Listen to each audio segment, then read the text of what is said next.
There's a spirit that defines every Tasmanian. Fight, gravel rash grit, devil-like determination. It's time to unleash this spirit on the great game.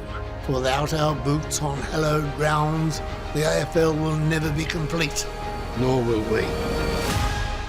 Hello and welcome to the Believers Tasmania's AFL journey, where we celebrate the wonderful contributions of the Tasmanian greats who really have created this storied history for Tasmanian football. My guest today is a three-time Coleman medalist. He's a three-time premiership player. When it's all said and done, he will sit comfortably among the greats of Australian rules football. He's a passionate Tiger.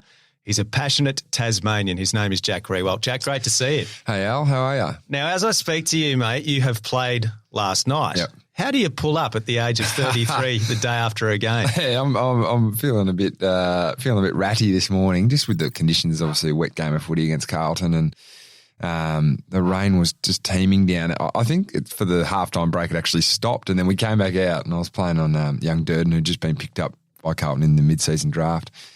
I said, sure enough, here comes the rain. He goes, the backmen love this. I said, I actually don't mind playing in the wet as well. So, just a few bumps and bruises. It was a pretty solid game for both clubs last night. So, good to get a win. You play a lot of night games. Is it easy to wind down after a game? Shockingly can't wind down. Yeah, no. So, you're just buzzing, especially in a tight game like that, just the adrenaline and whatnot. So, usually most boys will roll back all boys will roll back to the club for some rehab, hang around and have a beer and then shoot off home.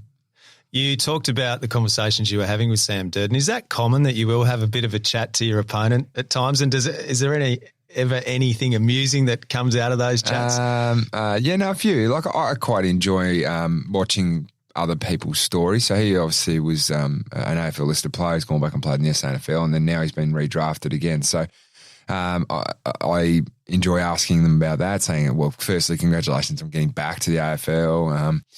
Because, this is the thing, is that, like, there's a big fight at three-quarter time last night.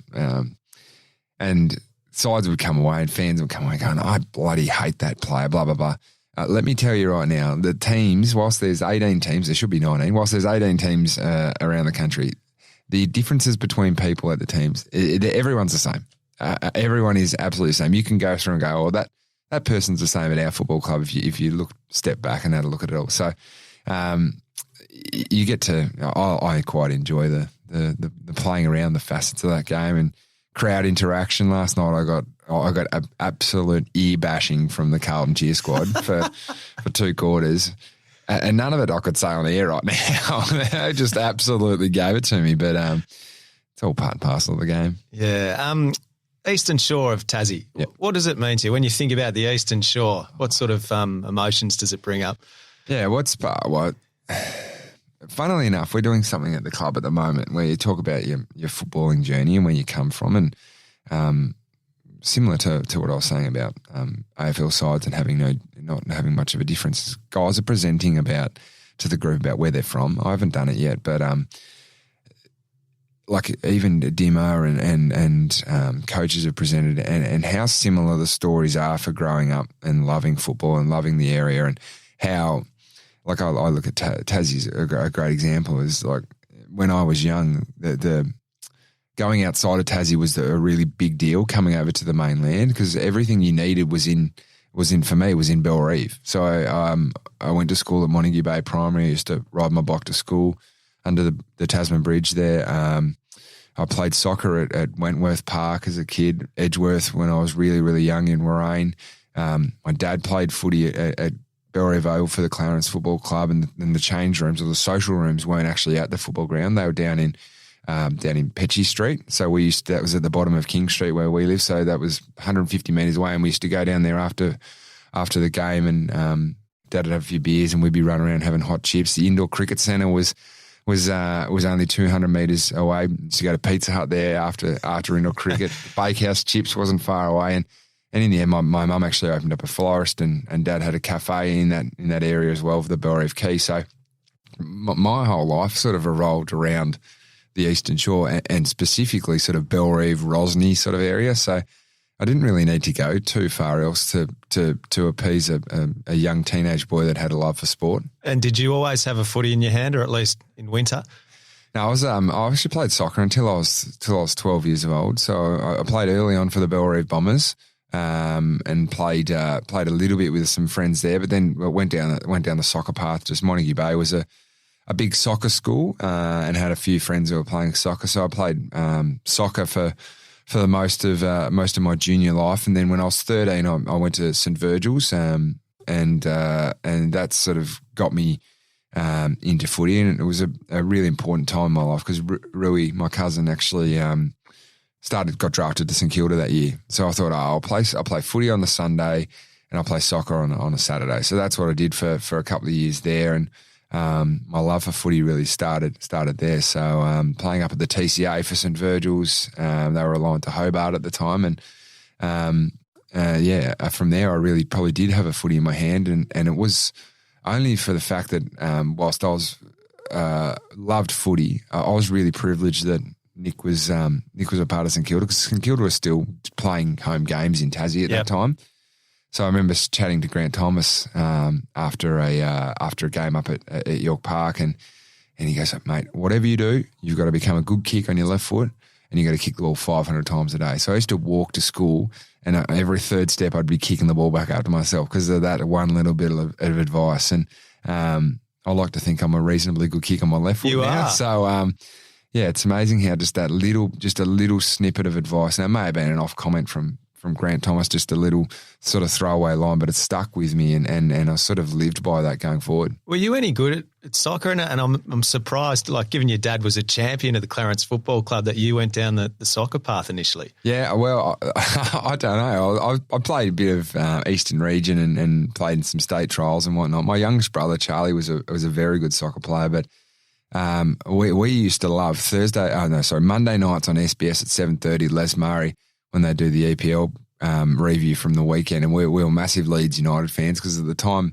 we were very influenced. Harry Kewell, Mark Viduka were playing for Leeds United, so we absolutely loved them. And Thursday night, 7:30 SBS was our religion. We used to sit there and watch the soccer. So I can remember coming over here actually and going to the Queen Vic markets, and we'd stock up on all the cheap sort of rip-off soccer shirts and whatnot. So I had a couple of random teams in there. I think Blackburn Rovers had a yellow Blackburn Rovers top, and I used to wear them to footy training as well. I loved them that much. You've got great hands. I would just have naturally assumed that they were fashioned from a young age, playing heaps and heaps of footy. So were you immediately a good mark? Whilst I didn't play footy specifically, I still kicked the footy around and loved playing markings up under the bridge on the school oval at Montague Bay. But I think I've worked on that a lot early on. But also, I reckon there's maybe an element of genetics in there as well. My dad was obviously a very good footballer and played for Tasmania and played 297 games for Clarence. So I think I was blessed maybe with a little bit of genetics as well. Yeah, absolutely. Your dad played in the Tassie schoolboys side that beat every single state, all of their best players, every state. Didn't lose a game. Teal Cup then, wasn't it? Yeah, well, it was the schoolboy carnival, I think, before it merged into the Teal Cup. And 1979, I think. It was a great year for Tassie because they won the Gillette Cup as well in the cricket. So it goes to show how strong Tassie footy was. And if you look at that team, I think Aaron Cornelius' dad was playing in that team. Your dad was playing in that team, but it wasn't a bunch of household names necessarily that went on and played AFL football. So Tassie footy was just naturally pretty strong back then. What do you remember about going to watch Clarence play as a kid? Was that something you did regularly? Yeah, so I can not Dad playing at Clarence. I can't remember a lot of. I've got probably my first ever football memory with Dad playing at Clarence was walking back from the social club rooms, and I was sitting on top of his shoulders as we're walking back up King Street to go home, and he'd won best on ground that day, and we had the pewter mug, so I was holding onto the pewter mug, which was pretty cool. But there, like I can remember playing in the hedges down at Richmond. He played and coached there for a while. He played at Friends as well. That had a hedge too, so we used to go along and not watch the footy, but just stuff around in the hedges there, and then. The old man went back to Clarence and coached the twos for a year, and that was when Chicken Feed were coaching. Were sponsoring the competition and the statewide competition. And I was lucky enough that I was at an age that I could sort of go away and I could look after myself whilst Dad was coaching at the football ground. So I went along with, I think, Ben Fagan, who's a friend of mine, obviously, the nephew, son of Grant Fagan, and nephew of Chris, and a couple other mates. And we actually went to Port Sorell and stayed the night before we went to play the Burnie Dockers at West Park. And Chicken Feed used to have this promotion at halftime of the seniors where they'd have this big white sort of crate bin to kick the ball in, and had the Chicken Feed mascot there. And I was lucky enough to kick the ball in the Chicken Feed bin and got a $50 Chicken Feed voucher. And you could have bought the store. I reckon I might have been 10 years old when this happened. And to have $50 at Chicken Feed was like, it was like having $1 million to a 10-year-old kid like this. So I went down there and I'm just picking out what I was going to buy. I bought a lot of lollies. I bought a money box that had the $100 bill wrapped around it, the $100 note wrapped around it. I think Mum and Dad have still got that money box at home down at King Street where we live, and that there sort of shaped a bit of the journey. It's all part of the story, and my love for footy and just the competition and going away and doing those sorts of things. I was very lucky that Dad played a huge role in that. I know that the state league wasn't going particularly well financially, but I think when Chicken Feed jumped on board, it wasn't exactly the greatest endorsement of the competition. Did you debut at 15 or 16 for Clarence senior footy? Yeah, so I played my first game for Clarence when I was 15. Yep. I was still in grade 10 at St Virgil's, and I'd played for St Virgil's in under 13s, 14s and 15s, and it was at the point now where kids were going and playing under 17s for Hobart because they were aligned, St Virgil's and Hobart. And I'd made the decision because I had some really good friends that were going to MacKillop that were playing for Clarence that I was going to come across and play for Clarence. So I played a bit of under 17 footy in 2004 it was, and then played some reserves footy. And then was lucky enough to play play 3 senior games in that year. I can distinctly remember that pre-season though. We played we played New Norfolk up at New Norfolk, and I was 15 then, and Ben Fagan, who I mentioned before, was 15 as well. And we started on the wings at Boyer. Now Boyer is a big ground, yeah. And we were just told to just run around and go and get a kick, and we both took an absolute huge speckies. I think I might have kicked 3 or 4 goals from the wing, and I was having a rest forward in the last quarter. And I played on, I'm not even sure the guy's name, but I played on this guy who was a real big old school reserves tough footballer. And he just started giving it to me. He built me in the chest and hit me left, right and centre. And the old man was the runner this day. So this is before the season started. So he jogged out, and I could see him coming, and this guy kept giving it to me, and he was facing me. So I was looking up the ground. He was facing me in the goal screen. He kept hitting me in the shoulder and basically slapped me once across the face. And then Dad just started building up this head of steam, was coming at 1,000 miles an hour. And the last second I just stepped out of the way, and Dad ran straight over this bloke. Got 6 weeks. The old man got 6 weeks and a $200 fine. So, and he never ran again after that. So there you go. He was very protective of me, but I was very lucky that because I played at such a young age, I actually played with guys. I played in a flag with Gavin Cooney. I played in a flag with Scott McCullum. These are guys that actually played with Dad. So they really looked after me, and even I look at probably Brad Dutton as a player I played with at Clarence. He was a great player for Clarence, but he was also like a real big brother to me. Like he really looked after me out on the ground, because there was some key backs down there that would maybe throw an elbow in every now and then, or maybe want to take the scalp of a young player. And I was looked after very well by the Clarence Football Club. He was speaking of good marks, Brad Dutton was a really good mark, wasn't it? So unfortunate he had so many knee issues. But he took a hanger over me one day at Bellreeve, and he still sends it to me every now and then. He sent me a letter the other day with his son with some cards to get signed. None of them were me; they were all Dustin. But and he sure enough, I just flicked back through our messages, and there was this photo of him taking a hanger over me. And it was on the back page of the Mercury. So he just keeps that one over the top of me. You might not have got him back, but you've got a few others over the time, Jack. I still vividly remember your first kick in footy as a 15-year-old from the right forward pocket Yep. at Bellreeve, hard on the boundary. Had you practiced that kick at training a few times? 'Cause you just looked ripe for the moment. You went back with confidence and put it straight through. Yeah, no, it was. I think it was. I actually can remember kicking that goal, but nowadays I'd probably go around to my left and snap it. But it was a pretty tight little drop punt. But I can remember getting my first game and just like pie and coke night Thursday nights at the Clarence Footy Club, and just how awesome it was to come through and play footy at Clarence where Dad had played. And now, luckily enough, like my two younger brothers have played senior footy there as well.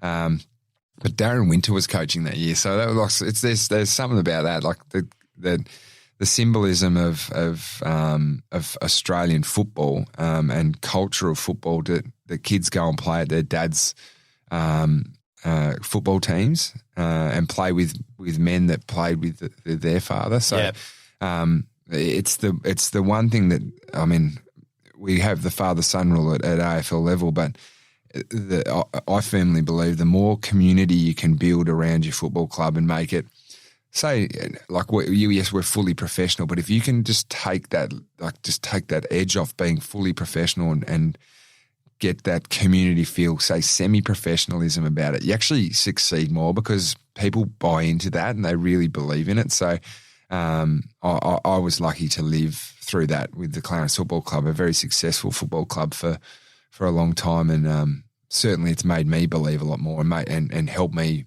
I think, help Richmond as well. Yeah, for sure.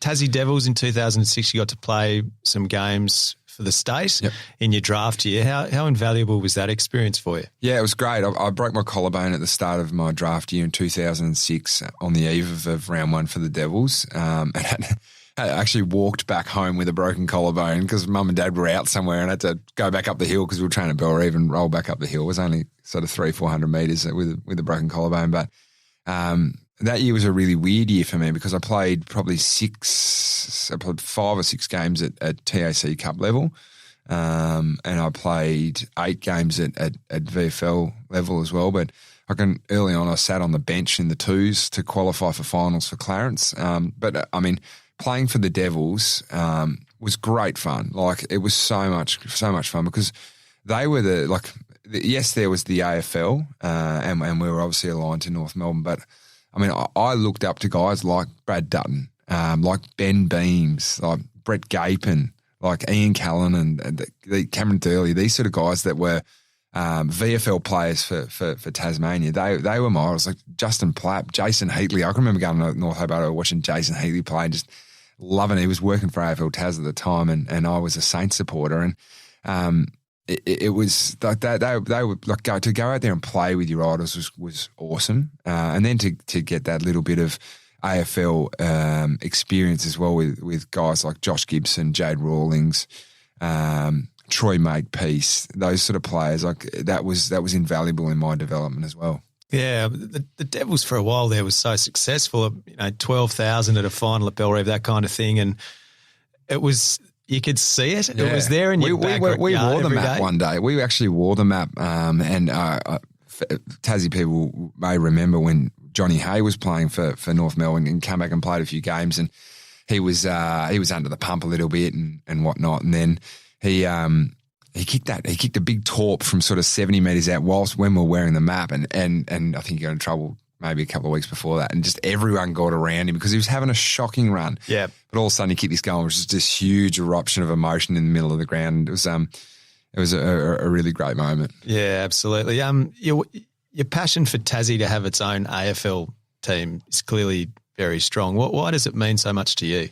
I think that I think the goal of playing AFL football has probably become harder for young Tasmanians, so boys and girls. I think just for the fact that I was very lucky. Like, I had a real clear pathway. AFL Tas were in a really good spot, and I had a group coming through that. I mean, in my draft year, we had 5 kids drafted, and 3 of those were in the first round. And the year before, Grant Birchall was drafted in the first round as well. So we had some really top end talent because there was a clear pathway of playing local football, playing TAC Cup and playing Devils, and it got guys playing at a high level early on. And now I think that at the moment that everything's on TV. Like we don't get a lot of footy down in Tassie to go and actually for these kids to go and play at the academy and do stuff and put time and effort into their skills and hone their craft. And I firmly believe that if it's on the doorstep, then these kids are going to have a goal there. I've only got to look at the Jack Jumpers now, and they put out a call for the local talent to come and try out for their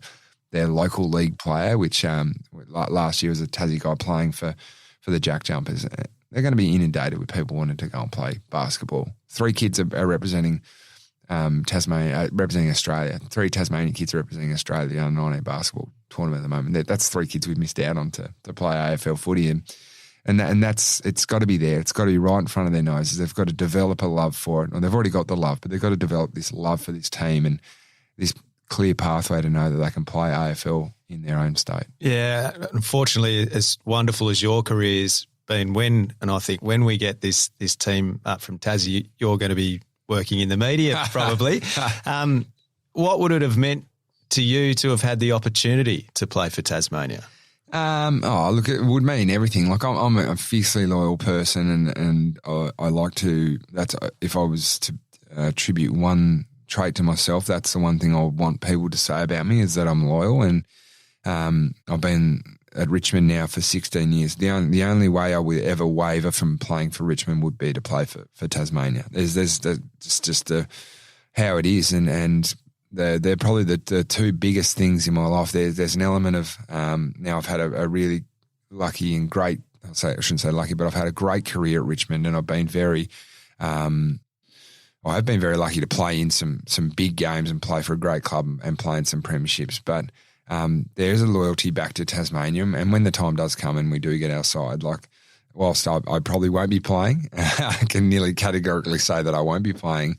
I mean, I've put my hand up to say that whatever they need from me, I have to repay back the people that did the right thing by me early on. So the people at the Clarence Football Club, Hamish Ogilvie at AFL Tasmania, Wayne Povey that did stuff for me that's to push my case forward, Matthew Armstrong, who coached me, even like Brendan Bolton, who coached me at Clarence and then coached me at VFL level. So there is that just urge and I think instinct to repay people back and give someone else the opportunity, a young kid that may be teetering on the edge of maybe giving up footy and playing another sport or not so sure on themselves, doesn't believe that they can actually make it, like actually becoming a pathway person, I suppose, to provide them with the opportunity and the belief in themselves to go out there and give it a shot and get the chance to play in the Tasmanian jumper.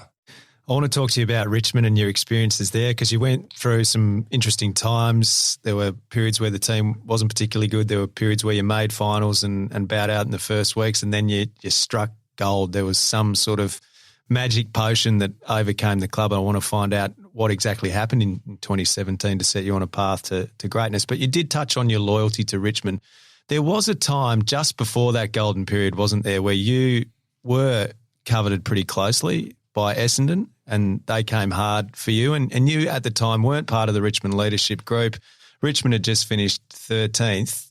Were you weighing up seriously a move there, and how strong were the overtures from Essendon? No, look, it wasn't too strong from Essendon, but I mean, I remember chatting to John Worsfold. He actually rang me, and I was shopping in Myer at Southland with my wife Carly, and I said, I think I've actually got to take this phone call. And I was lying on one of the mattresses there, the Sealy mattresses or whatever. I was lying on the mattress in Myer, taking a phone call from John Worsfold. But I mean, I was a good friend. I'm good friends with Brendan Goddard, and that probably just came to fruition just through that relationship that, as sides do, when they see a side struggling, they look to procure talent. So that's just what Essendon were doing there. But I mean, I don't think I would have ever left. I know that I would have never left because I had a conversation with Trent about, well, it is what it is. Like, we may never play in another final series again, but we've got to do something now so that when we leave, there's a bit of a legacy piece for. I remember chatting about Daniel Riewoldt. He just got drafted to the football club. We need to make sure that Daniel Riewoldt has the best chance of playing in a premiership, and we weren't to know that the next year we would turn into a premiership team and then win 3 premierships over the next 5 years. Like, it was, it's funny. We just stripped it back and we stopped thinking about ourselves and we thought, what are we going to do for the next generation? And funnily enough, it all clicked for us. Why do you think you hadn't been in the leadership group? And then what can you tell me about the conversations you had with Damien Hardwick at the end of 2016 about wanting a more prominent position? Well, I was in the leadership group early on, and then I was voted out. I won't say voted out, but I became not a part of it. And I think it was all part of my journey going as a person and as a footballer. And it's funny, like a big moment in my life was my cousin Madeline passing away, and there's an element of having to grow up to deal with the grief of all that and whatnot. And I was growing up as a young man. I sort of solidified myself as a good player for Richmond. But just the fact that I was a good player didn't mean that I was a leader. And my journey sort of started there, I think. And funnily enough, I didn't really chat to Dimmer much about being a leader. I was just voted in by my peers, which is the way that you wanted it to happen. So guys who I really valued the opinion of thought that I was the right person to be vice captain, along with Alex Rance to sit under Trent. And it was when people vote you in and they believe in you, you sort of gain a leg as well. So I sort of had this period of time where I was really confident about what I was doing as a leader and as a player. And it just led me to playing good footy. Now, 2017 probably wasn't my best year statistically, but I look at that year and think that was the year I look back on the most fondly because of one out key forward, playing a unique brand of footy, and just a whole host of things. Like I didn't take a lot of marks, but I just created a lot of contests and I really thrived on that. And I was rewarded by my teammates in the way we voted for our internal awards for doing that sort of stuff. And it sort of really filled my cup up and made me believe that I didn't have to go out and kick 6 goals a week for us to be a great side and for me to be a great player. And that changed a lot of things in a lot of my thinking as well. Yeah, if you're the star forward one out, it's natural to think that, and I spoke to Nick in that very chair about the feeling that you had the capacity to win or lose the game for your team. And if you're the star player in the team, it's understandable that you would think, I need to kick 5, I need to kick 6. But did there become a more selfless nature to the way that you were playing? Yeah. Did that evolve naturally or was that led by others? I think there's both sides of that. Like it evolved naturally, but also you're a product of your environment. If you teach a dog to sit and give them treats, then they'll continue to do it. So the way I was coached, as we were as a whole group, is that we had this system that we really believed in, and there's micro parts of the system. So that's the players out there that what they've got to do in their roles is mine was to bring the ball to ground because we played 4 small forwards that put on a lot of pressure. And then the fact that they were putting on pressure, I wanted to be a part of that. And that's not one of my strengths is to go around and tackle and do all those sorts of things. But I didn't want to be left out. And as the leader of that forward line, I wanted to contribute to that facet of the game too. So now I go into, and probably the last 3 weeks has been a good example of that we haven't had Tom Lynch playing for us, is like I go into games like that thriving on 1v2s. Because I know that there's an advantage somewhere else. I know that more than likely I'm not going to mark it. And yes, I'm going to get outmarked every now and then. But if I can bring the ball to ground, there is an advantage somewhere else for us. And that's footy in a nutshell, really. You've got to try and find your advantage. When you first got to Richmond, what do you remember about being this teenage kid and going into that football club, a club that hadn't won a premiership since 1980 but was still one of the big clubs in the competition playing at the MCG? Yeah, I was learning everyone's names was really hard for the first bit because I hadn't been a Tiger supporter or followed Richmond closely. It's so hard to learn 40-odd names. Like, the stars, obviously Richo, and I knew Nathan Brown, and I probably knew Brett Deledio, and after that I didn't know anyone. So I was like, oh, right, okay. And Richo was the only Tasmanian there as well, so I had that link. But I was really lucky that Jade Rawlings, who I'd played with the year before, he was the forward lines coach. So he actually called me and goes, mate, I just got the job at Richmond as a forward line coach. And then the next day I was at draft. I was like, hey, mate, I just got drafted. So I can remember going out and just doing extra sessions with him, just tracking him as he was leading for the ball. And he really helped my development then, but also the year before, just mirroring him. And he really believed in me as well. So, I mean, as a young key forward, if you can come into the AFL world, I had arguably two of the top 5 key forwards to have ever played the game. One is my cousin, 2 is my teammate, Matthew Richardson, who taught me a lot as well. And then I had this guy that I'd played football with who'd played big games of football, kicked lots of goals and been a presence for 3 football clubs, that I'd had first-hand experience with as a 17-year-old. Now he was my coach. Like, couldn't have asked for a better sort of support network around myself as a young key forward. So I was a pretty brash young person, but I was helped immensely by those 3 people. You debuted, was it round 9 Dreamtime at the G? What can you remember? I mean, what an occasion. Yeah, started on Richard Cole. My first possession was a left-handed handball. Judson Clark, who's just started playing for the Tigers, his same first possession was a left-handed handball. I told him, "You're guaranteed to play 300 now, mate. You've done that." Look, it was an amazing experience. We actually lost the game because Richo gave away a couple of free kicks late, and I got dropped, so that was Richo's fault. But it's funny because I look at my career, 2015. Sorry, I played 12 to 14 games of senior footy for Clarence. Then I played 8 senior games for the Devils. The year after that, I played 8 senior games for Richmond. The year after that, I played sort of 18 senior games. Like, I'd always sort of just taken that next step up and got another step up. The year after that, 20. Then played a full season in my 4th year of AFL football of 22 games. So I'd sort of made the progression and made my way up. And it was a really interesting start to my journey because Richmond that was when Nathan Brown was flying the year before and had broken his leg, and people were still thinking that Richmond were a chance of being a good side. Yeah. You've been so durable. I think the first 10 years or so of your career, you barely got injured at all, which is a testament to you given the position that you've played and the number of times you've had multiple blokes hanging off you and that type of thing. Probably a few more injuries later in the piece that you've had to deal with.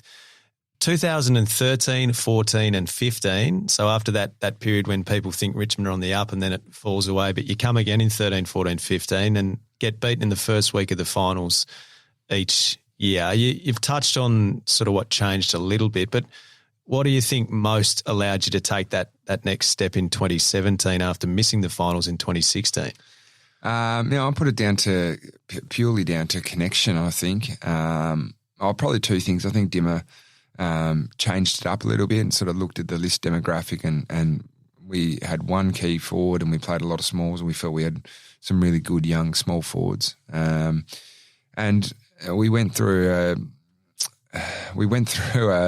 that I spoke before about going back to a community sort of based football club, like semi-professional, and we went back to what was really important. That was relationships and shared experience and shared story, and we did some stuff off the field that changed our group and changed probably our club forever in terms of how we connected as a team. And it's funny, like it just what we were doing off the field was resonating on the field in spades. There was just an element of trust, respect, care that showed in the way we played. And I look to the final series in 2017.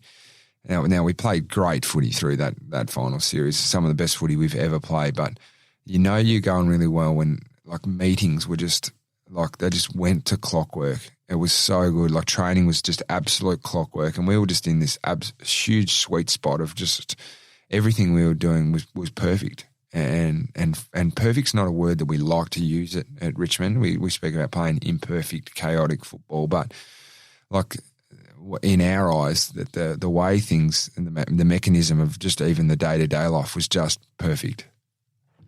What did it feel like? I mean, in that grand final, it becomes evident towards the end that you're going to win the premiership, and the realisation dawns on people like Brendan Gale. You can see in the crowd, and Matty Richardson down on the bench starts thinking about his father working for Channel 7 and the emotions start to spill out. Well, when did you realise? And then that feeling that you're going to win a premiership. 40 seconds to go. 40 seconds to go was when I thought we were going to win it. And it was I can remember that Dan Butler kicked an amazing check side goal, and we practiced. So myself and Jace Castagna and Dan Butler had done goal kicking with Andrew McQualter all year. And that was one of the kicks we always practiced. We'd go around, we have 20 shots around the arc, and then Dan had not had one of those shots all year, and then kicks a goal in the grand final, right foot check side, and that's when the shock to the crowd with the chief hugging his brother Michael, and the emotions start spilling over. I can remember seeing Dan Jackson there and Peggy, and even shooting down to Richo and him bawling as well. And I was after that goal, I just remember yelling double Pluto. So Pluto's was our call for playing someone off the back of the square. So that was prior to 666. We used to have this mechanism called Pluto where you'd send someone around and they'd run off the back of the square to give you a bit of protection. So then we went to double Pluto, which was a real defensive one. So get 2 round and we run 2 in so that we go ultra protective. So I can remember 2 fingers up, and you can see on TV, I'm 2 fingers up yelling, double Pluto, and guys like high-five and celebrating. And I was just in this mode. I was like, we just have to keep going. Like, it's ingrained in Richmond people is like, oh, well, we're Richmondy, they'll fall over and whatnot and lose this game, but we're 40 points up with about, 4 or 5 minutes to go. You're not going to lose that. But in my head, I hadn't even looked at the scoreboard. I hadn't looked at the time. I didn't know. And then finally, with 40 seconds to go, I can remember rolling down the back half, myself and Dustin, because we were rolling behind the ball to save the game. Like, we were getting there, and myself, Dustin, and Sean Grigg were pretty close together. And then, that siren went, and we went and celebrated. Oh, I mean, what a celebration too for all the fans. I think Swan Street was closed and it lasted for days. Yeah, absolutely out of control. And how Richmond has succeeded off the back of it as well, with membership and massive crowds at games and things to go with it. Winning 3 premierships, it's an amazing achievement and something that I'm sure you hold very dear to you. But to get up and sing with the Killers, how special was that moment, and how was the plan hatched? I've got a good mate, a good mate of yours, David Lithgow, who likes to take a bit of credit for where this came from. Yeah, I went through a message history maybe a couple of months ago with Flash, and we were talking on radio about it, and the credit does sort of go to him, because he sort of planted the seed in my head about getting up. He's like, $1 you getting up singing with the Killers if you win the granny. I thought, bugger it, I'll go and ask. And I went and spoke to our media manager and said, hey, what are the chances of this happening if I'm like, and she was like, oh yeah, so many different things going on for grand final week. She's wiped it like that. So in my eyes, I was thinking, if we win, I'm just going to go up there. What are they going to do? Like, they're not going to like tackle me down or whatever. And then the AFL got word of it, and then all sort of this big thing happened. And the moment had come where they were like, rightio, you need to come up because we've got to prep you and get up on stage and whatnot. And Dimmer hadn't returned back from the press conference yet. So we're sitting in the players' room waiting for Dimmer to come back and give the big speech. And I was like, I've missed my moment. There's no way I'm leaving right now to go up and sing on stage if like Dimmer's about to come in. We're about to talk about the cup and the memories and the journey. And sure enough, we did that, and then I rolled on out, and they're like, you can come now. So I remember running across the oval with Carly at that stage. We were walking across, and the rest of the team had actually gone down underneath. There's some rooms, which used to be the old Richmond rooms on the southern side of the G there under the new Shane Warne stand. And they were all waiting there. So none of the guys that played actually saw it. They were all down in the rooms, but the VFL guys that had missed out and guys that were injured were all front row. Sean Hampson had his phone up. He's waving at me right at the front there. And Taylor Hunt and those sort of guys. And I was just went up there, and it was awesome. I mean, if you're a rock star, it's pretty cool. Like, it was really awesome, and I was very lucky. And sure enough, it got a lot of traction. Oh, mate, it was amazing. Yeah. Dimmer's theme. So you talk about wanting to hear what Dimmer was going to say after you won the cup. Yep. And his themes leading into games and his gifts to you have been such a key ingredient. Is there any that stand out for you? Are there any that stand out in your mind for just wow factor or good stories? Yeah. So I should have spoken about this before. 2017, we were embarked on a real mental side of the game as well with Emma Murray and our mindfulness and attention control, and it leads into 2000. It was prelim week. We played the Giants in arguably the most one-sided game of 100,000 people of all time. Like there was probably 97,000 Richmond supporters, 2,000 people that didn't care, and 1,000 people that went for the Giants. And the theme for that was burn the boats. So there's a famous Spanish conquistador called Hernan Cortez, and he went searching. It's basically the Pirates of the Caribbean. He went searching for this gold in the Caribbean, and his men were outnumbered 1-3 or 1-4 or something like that, and they arrived on the beaches, and to stop them from getting in their own boats and cowardly running away from the fight, the first thing he ordered them to do was burn the boats. So their one point of getting out was gone. So their attention was solely put on to the fact that if they wanted to leave the island and they wanted to go home to their families, they had to take the opposition's boats.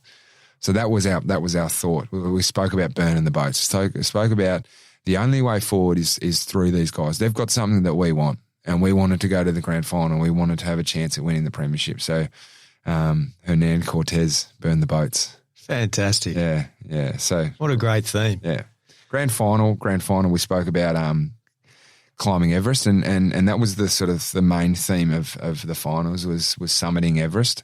And at the start of the game, we spoke about the Hillary steps. So Sir Edmund Hillary, obviously, and Tenzing Norgay were the first two people to ever climb Everest. So this is 40-foot ice wall at the top of Mount Everest. That's the hardest part to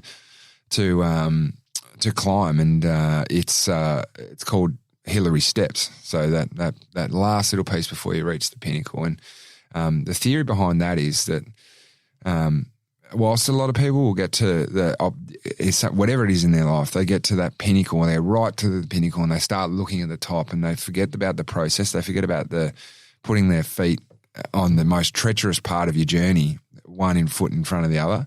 And that was another thing we just draw back to our attention is that yes, the Premiership Cup is within our grasp. We're a 1 in 2 chance of winning it.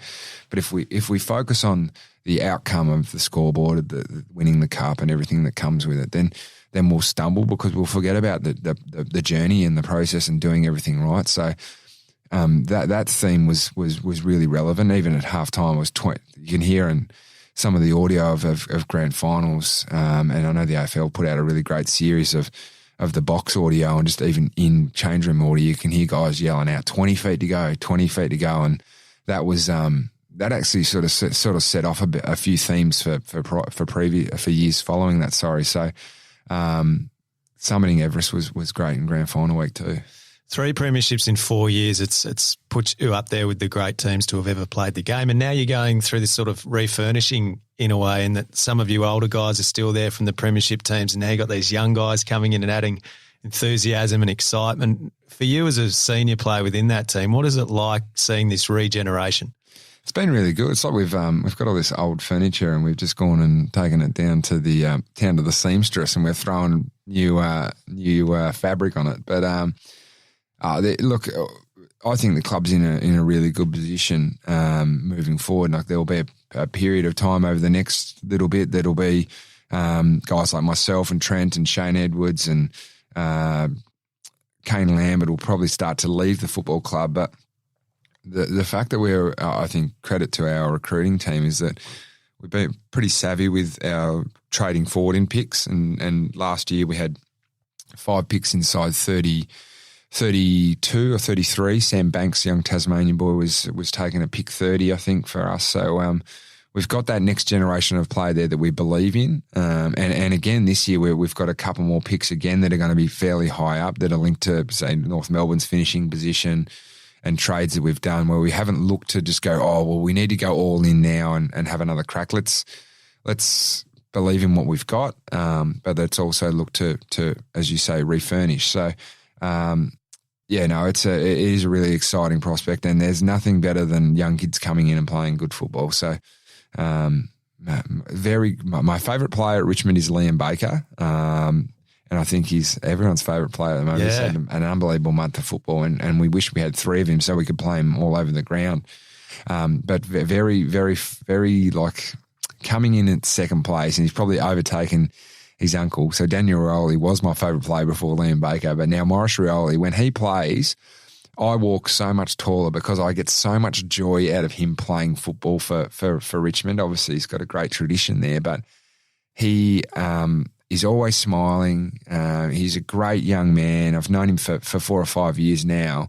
But when he plays, he just fills me with joy that I know that I'm playing next to, because you just know that he just tries, and it's just this pure young Indigenous kid that just wants to play football. And I sort of see a little bit of a similarity between my dad and myself at Clarence and him and his dad at Richmond. So there you go. They're my three favorite players. Dusty doesn't even get in there. Yeah. Baker, Morris Riewoldt and Daniel Riewoldt. Dusty's got a legion of fans, so that's okay. But I do agree, Liam Baker is definitely becoming very popular and deservedly too for his size. Pound for pound has to be almost the best player in the competition if you look at the size of him. He's so tenacious, wins the ball, clutch moments.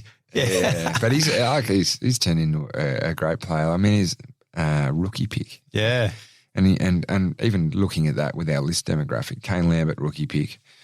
Jack Graham was like pick 50-something. Marlon Pickett pre-season, mid-season, sorry. Jason Castagne's played in 3 premierships. He's a rookie pick. Dylan Grimes is a pre-season pick. So I mean, we've probably missed with a few of our first rounders, but we've been very savvy at the back end of drafts and picked guys that have turned into really great players. Watching you play at the moment, and as we speak, Richmond's coming off, I think, 6 wins in its last 7 matches. Season's starting to hum. You look like you're enjoying your footy so much, and you speak about that very fact that how much you get out of playing with guys like Morris Riewoldt. You'll be 34 at the end of the year. You going to play on? You keen? I'm not sure yet. Yeah, no, it's sort of. I mean, the time's sort of ticking a little bit with making a decision on what I want to do going forward, and it's two-handed as well. Like I can say yes, I want to play, but the club can say, hey, thank you, but we maybe want to move in a new direction, but it's also finding who is the next key forward for the Richmond Football Club. I mean, we believe that Noah Bolt is going to be a very good player. He's got some aspects of his game that he needs to work on, but he's a great back as well. Josh Gibcus is a young kid that we've brought in who, for some reason, I can't understand why no one's talking about him in the Rising Star nomination. He's been absolutely amazing. And he's shown that we've been able to swing him forward in a couple of games recently, and he's kicked goals. So maybe it's him, but so there's a whole heap of things that go under the bridge. And if it is the end of my journey this year, then it sits so comfortably with me that I've got so many things in my life that I'm looking forward to putting more time and energy in. One of them is obviously my family as well. Got two young kids that I would love to see more of. I see a lot of them now, but I would really love to see more of them then. I've got a side business that about leadership and about my journey and about culture, which I'm really excited about as well. And then obviously I've been in the media for a while now, so there's a pathway for me there as well. So it is still daunting though, because I'm a bit institutionalised in terms of what my life's been like for the last 16 years. But I'm still on the fence about what next year looks like. Yeah, okay. I thought if you physically were capable and Richmond wanted you to be a dead set yes, but just knowing your passion for the game and how much you clearly get out of it as well. But it's interesting. It's good to have options, isn't it? There's an element of comfort attached to knowing that you have a future beyond football. Yeah, and it's funny because, and I feel a bit embarrassed saying this, is that, like, I know that playing AFL football can be every child's dream that grows up playing footy, but like if you've been in a job for 7 to 16 years, like there can become parts of it that become a bit tiresome, and clearly there's things that I prioritise in my life more than football, and maybe it is my time to put more energy into those, or maybe not. Maybe there's another crack of the whip. And the one thing I look at is that being a 4-time or a 5-time premiership player sounds better than being a 3-time premiership player. Maybe you could just go and rest up for a couple of years, put yourself in cotton wool, and then make a Gary Ablett Senior or Tony Lockett like a return in a few years and pull that thing on. What do you reckon? That'd be good. Jack, it's been awesome chatting to you. I always ask my guests 10 Tasmanian-orientated questions, quick-fire questions as we finish up. Are these like they need proper answers? They can be answered in any way you like. Absolutely. I any thought way this you was like a multiple choice. I was actually getting the quiz on what I knew about Tasmania. When Richo did the podcast, he admitted to me that he'd been on Wheel of Fortune and also on Sail of the Century and was beaten by Billy Brownless on Sail of the Century. So let's hope you do better than that. Who is the greatest footballer Tasmania has ever produced? Well, a lot of people say Darryl Baldock's, like Royce Hart played in 4 premierships. Ian Stewart won 3. Brownlow's. I'm going to say, look, I think probably I'm going to say Royce Hart. I think, yep. Yep, okay. What should the name of the Tasmanian AFL team be? Can you remember back when the VFL, I just wanted to name for the VFL team, and it was back when, early days, when the cricket was on, used to do the banners with the Toyota logo on it to try and win prize back. I remember at North Hobart Oval, they had the Tassie Trout as one of the names. I love my trout fishing. I'll go with that. Rainbow, brown. Yeah, I'm not sold that it has to be the Tassie Devils. I reckon there's something in there like, I don't know. It may be the Mappers. The Mappers. Up the Mappers. Yeah. I did have it put to me that maybe it doesn't even need a nickname. Maybe just the name Tasmania is so powerful. Tasmanian FC. Yeah, I don't mind the Mappers. The Mappers. I like that. Yeah. What should the team colours be? It has to be green. Green, maroon and yellow. All right. And the inaugural coach? Alistair Clarkson. Who should be the inaugural president? Peter Gutwin. Like it. You know who Nick suggested? Who? And I liked it too. George Bailey. That's very good. Actually, I think Big Puppy G, they call him down there. Jimmy Nath down there, they called him Puppy G. He's been very good, actually, Peter Gutwin on radio. And he's been so strong, hasn't he? He's been excellent. Who should the team play in its first game? I was going to say North Melbourne, ironically, but I would love to play the Gold Coast in our first game and Tony Cochran still be there. Yeah. Okay, lots of sort of Eddie Maguire style shots late in the game to him if Tassie's 10 goals up. Yeah. Should the Tasmanian song be something new or in the mould of a traditional AFL song? Something new. Something new, I reckon. Luca Brasi, get those boys to do something. Yeah, they're a good Tassie band. Yep. Good idea. If Tasmania was to get free rein on one current player, who would it be? Let's pretend that the team was coming in immediately and you could pick anyone from the competition. Who would you want to see pull on the map? Oh, gosh. I'd say you, but... So if we're coming in next year? Yeah, let's just say you had pick of everyone in the competition right now. Charlie Curnow. Yep. He's a star. He's so good. Yep. Back fit again too. It's good to see him playing so well. Where would you recommend a tourist visit in Tasmania? I think, I'd go west. Yeah, I think. Actually, you know what? The one place you have to go is King Island. It's unbelievable there. Yeah, go to King Island. I haven't been to Flinders, so King Island or Flinders. Any particular type of luggage you're taking there, Jack? Sort of clangs around a bit. Yeah. Golf clubs, fishing rods, wetsuits to go diving. I took 15 of the Richmond boys there. Jaden Short learned how to drive a manual on King Island in a Toyota Land Cruiser Troopy. Needed a new clutch after it though. Couldn't get him out of the thing. Can't believe he couldn't drive. The siren sounded. You're 5 points down. Which Tasmanian player, current or former, would you trust to kick the winning goal? Pete Hudson. Yep. That punt, bang, straight through the middle. He wouldn't miss. No drama. Kicked 152 goals in a season. Yeah. That's ridiculous. Tell me you would love that moment. Oh, I'd love it, but just... He kicked 152 goals in a season. Like, that's just phenomenal. Yeah. It's like even the folklore of Tassie footy, like when he flew in from it. I think he played for Hawthorn one game and then flew in a chopper and was playing for New Norfolk or Glenorchy or something like that. He was going to break the record in 1971 in the grand final. So he had 150 and Bob Pratt had 150 was the record, and he's lining up to kick at goal and he kicked into Barry Lawrence. Yeah, on the mark. Yeah. So that denied him. And that was after Cowboy Neal had knocked him out, completely knocked him senseless in the first quarter. So Hutto cannot remember any of his only premiership.